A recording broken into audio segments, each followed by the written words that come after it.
యేసుకొని ఉండలా. ఇలాంటి రఘురామరాజు లాంటి వాళ్ళు చాలా మందిని చూశారు. రానున్న రానున్న రోజుల్లో ఇంకా చూస్తారు. రఘురామరాజు ఎప్పుడైతే ఎలాగ ఆంధ్రప్రదేశ్ రాష్ట్రంలో అడుగు పెట్టలేదో, అధికారంలో ఉంటుండగా ఇంక కూడా ఆయన నియోజకవర్గంలో ఆయన అడుగుపెట్టే పరిస్థితికి ఆయన ఆయన చేస్తున్నటువంటి ఈ యొక్క దౌర్జన్యకాన్ని మనం చూసాం.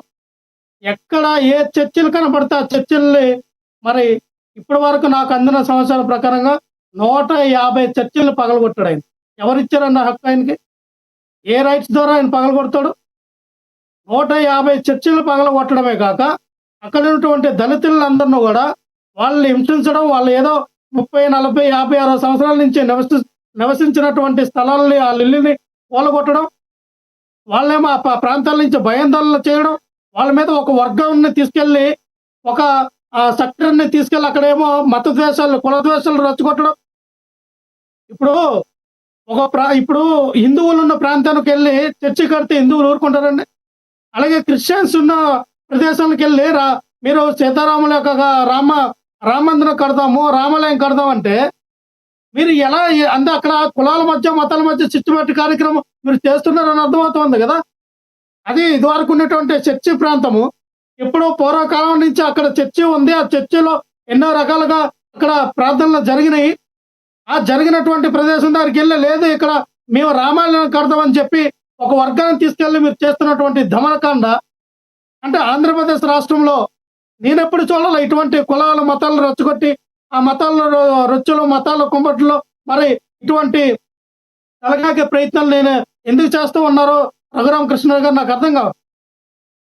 ఇటువంటి రాజకీయాలు అదే ఒక పక్కన అన్నదమ్ములుగా క్రిస్టియన్, ముస్లిమ్స్ అలాగే క్రిస్టియన్స్ అందరూ కూడా అన్నదమ్ముల్లాగా కలిసిమెలిసి ఉండి ఐక్యమత్యంతో వెళ్తేనే ఆంధ్రప్రదేశ్ రాష్ట్రం కానీ దేశం కానీ మరి అభివృద్ధి చెంది ముందుకెళ్తుందని ఆలోచన విధానంలో ఉంటే ఈ కులాల మతాల మధ్య ప్రతిరోజు ఇదే రాజకీయం.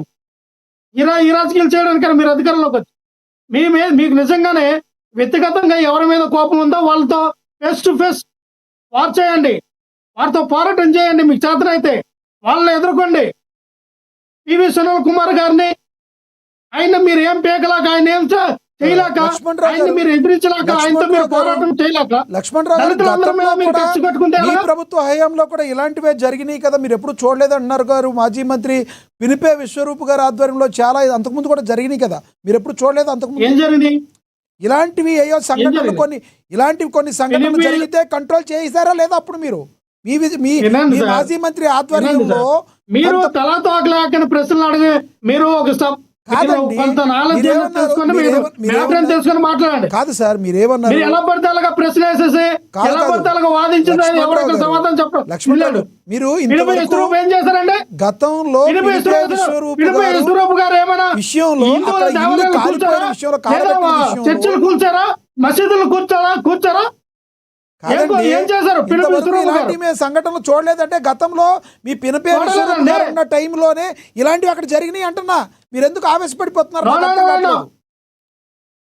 పినిపే ఈశ్వరూప్ గారు ఉన్నప్పుడు ఇటువంటి సంఘటనలు ఏవో అమలాపురంలో కానీ అక్కడ ఉన్న రాజుల ప్రాంతంలో కానీ అటువైపు ఉన్నటువంటి ఎస్సీ కాన్స్టిట్యూన్సీ నాకు తెలిసినంత వరకు ఆ ఏరియాలో కోనసీమలో ఎక్కడ కూడా ఇటువంటి సందర్భాలు జరగలేదు, జరగవు కూడా. ఎవరు కూడా ఇల్లు కజ్జాలు పెట్టుకోవడానికి ఎవరు కూడా అక్కడ కోనసీమలో ఉన్నటువంటి దళితులు ఎవరు రెడీగా లేరు. కావాలని ఆ రోజున ఒక సెక్టర్ ఆఫ్ పీపుల్ని ఎవరైతే జనసేన పార్టీ వాళ్ళు ఆ రోజున కోనసీమకు అంబేద్కర్ కోనసీమ జిల్లా వద్దని చెప్పి జనసేన పార్టీలో ఉన్నటువంటి ఆ రోజున కొంతమంది ఎవరు చేశారో నాకు కూడా తెలుసు. నేను జనసేన పార్టీలో ఉన్నాను. మెసేజ్లు వచ్చినాయి, లిస్టు తీసుకొస్తా. ఎవరు? గంటా స్వరూప, వినండి సార్, గంటా స్వరూప అన్నటువంటి అనుచరులు ఆ రోజున ఎవరైతే జనసేన పార్టీలో ఉన్నటువంటి వ్యక్తులందరూ కూడా చాలా వరకు వాట్సాప్ గ్రూప్ లో పెట్టి రండి మేము వెళ్తామని చెప్పి వాళ్ళు వాట్సాప్ గ్రూప్ లో రచ్చగొట్టింది జనసేన పార్టీ వాళ్ళు. ఆ రోజున అల్లలకి మూల కారణాలు జనసేన పార్టీ వాళ్ళు. అది తెలీదా? మీ పార్టీలో లేమా? కానీ దాన్ని ఎవరు వైపు టర్న్ చేశారు? వైఎస్ఆర్ పార్టీ వైపు టర్న్ చేశారు. వైఎస్ఆర్ పార్టీగా జగన్మోహన్ రెడ్డి గారికి ఇష్టం లేదు, జగన్మోహన్ రెడ్డి గారికి అంబేద్కర్ గారు పేరు పెట్టడం ఇష్టం లేదని చెప్పి జగన్మోహన్ రెడ్డి గారి వైపు మీరు టర్న్ చేస్తారు. అరే అంబేద్కర్ కోనసీమ అంబేద్కర్ గారి యొక్క పేరు పెట్టిందే జగన్మోహన్ రెడ్డి గారు కదా. ఇష్టం లేకపోతే ఆయన పేరు పెట్టడం మానేస్తారు కదా.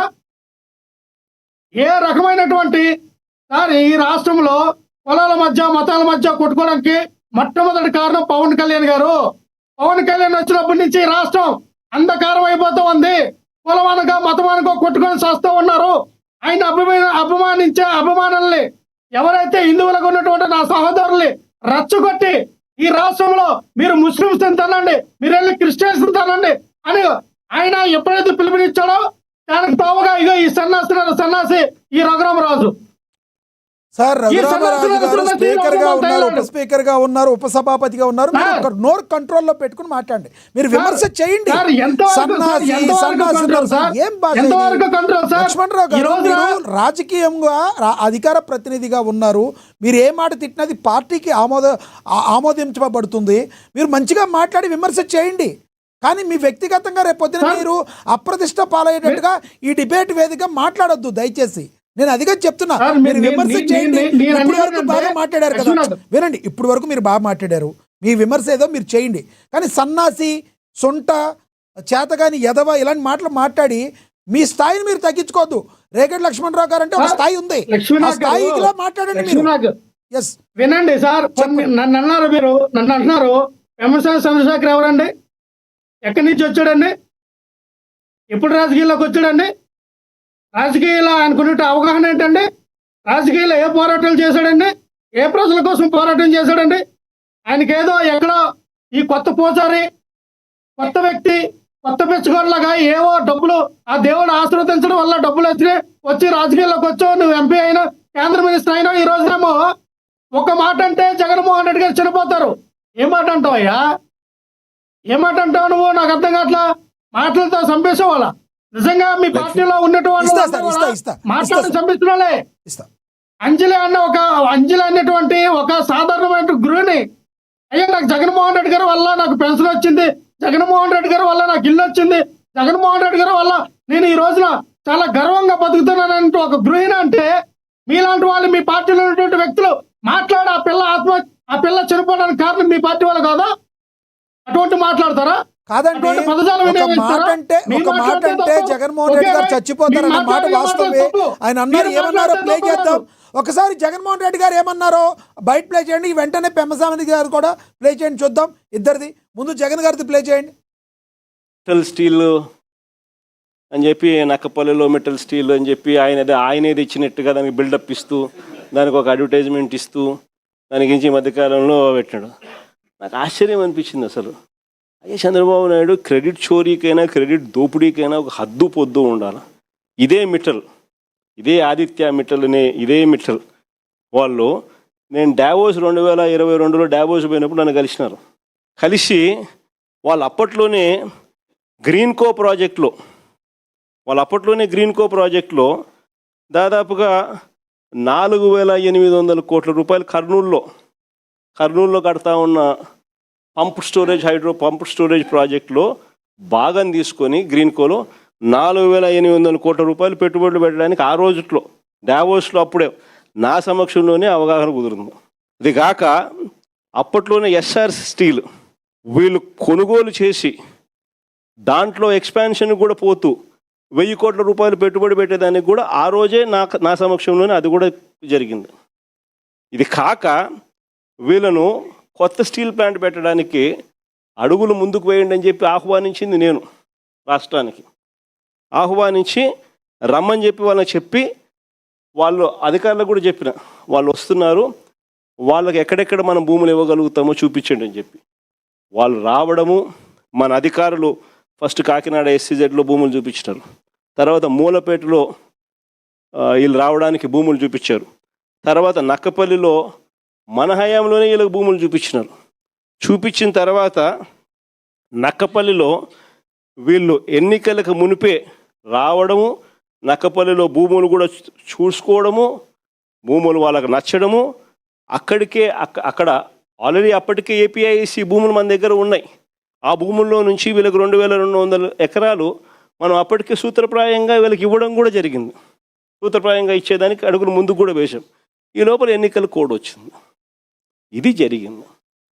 ఇక్కడ చూస్తే ఎన్నికలు అయిపోయిన తర్వాత చంద్రబాబు నాయుడు గారు మనం అంత దూరం తీసుకొచ్చిన ప్రక్రియను ముందుకు తీసుకుపోయినట్టు అంతే ఈయన చేసింది.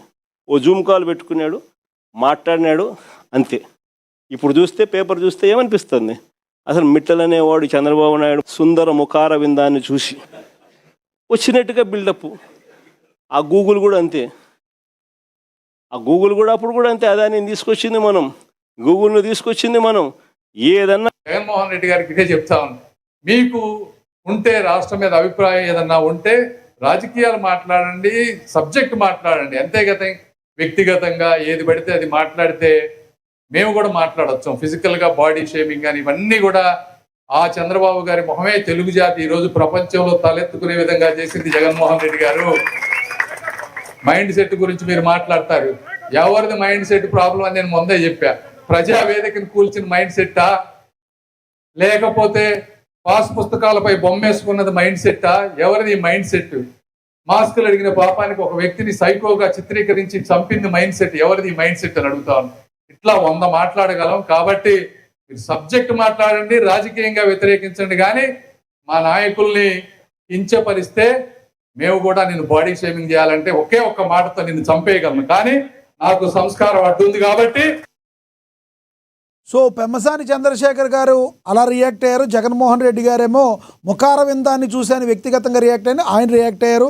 ఇదే విధంగా మీరు ఎలా మాట్లాడతారని మీరు కోపం వచ్చారు. ఎందుకంటే ఎవరు కూడా ప్రజల స్వామ్యంలో ప్రజలను ఉద్దేశించి మంచిగా చేయాలి, కానీ ఒకరి మీద రాజకీయ నాయకుల మీద ఒకరు వ్యక్తిగతంగా దోషం చేసుకోవడం అనేది ప్రజలు ఆమోదించరు. లక్ష్మణరావు గారిది జగన్మోహన్ రెడ్డి గారైనా, పవన్ కళ్యాణ్ గారైనా, లేదంటే పెమ్మసాని చంద్రశేఖర్ గారైనా ఎవరు కూడా వ్యక్తిగతంగా మాట్లాడకూడదు, దాన్ని ప్రజలు ఆమోదించరు. అదేవిధంగా గతంలో జగన్మోహన్ రెడ్డి గారు కూడా నడి రోడ్డు మీద చంద్రబాబు నాయుడిని ఉరి తీయాలన్నారు, చంపేయాలన్నారు. ఇట్లాంటివన్నీ మాట్లాడితే జనాలకు చిర్రెత్తుకొచ్చుద్ది.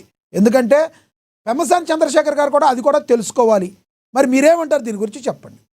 30 సెకండ్స్లో చెప్పండి. ఇప్పుడు వరకు మీరు మాట్లాడారు, మిగతా వాళ్ళందరూ లక్ష్మీనాథ్ నేను అనేది ఏంటంటే అక్కడ జగన్మోహన్ రెడ్డి గారు ఎక్కడ కూడా బాడీ షేమింగ్ చేయలేదే.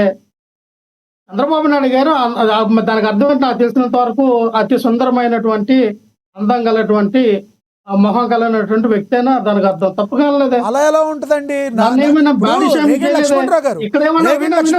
రేగడి లక్ష్మణరావు గారు మీరు బాగున్నారండి అంటే అది మీరు చాలా బాగున్నారండి అంటే అది వేరు. రెండింటికి వ్యంగ్యం తేడా ఉంటుంది.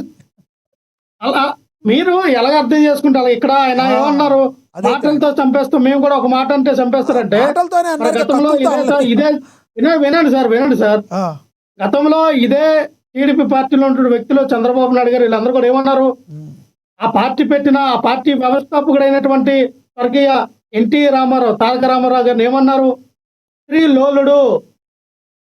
ఎన్టీ రామారావుకి స్త్రీలంటే పిచ్చి, స్త్రీలంటే వీక్నెస్ ఉందని చెప్పి పెద్ద పెద్ద ఇవి పెట్టారు కదా, కార్టూన్స్ చేయించారు కదా ఈనాడులో. అటువంటి మాట్లాడతారా? రైట్.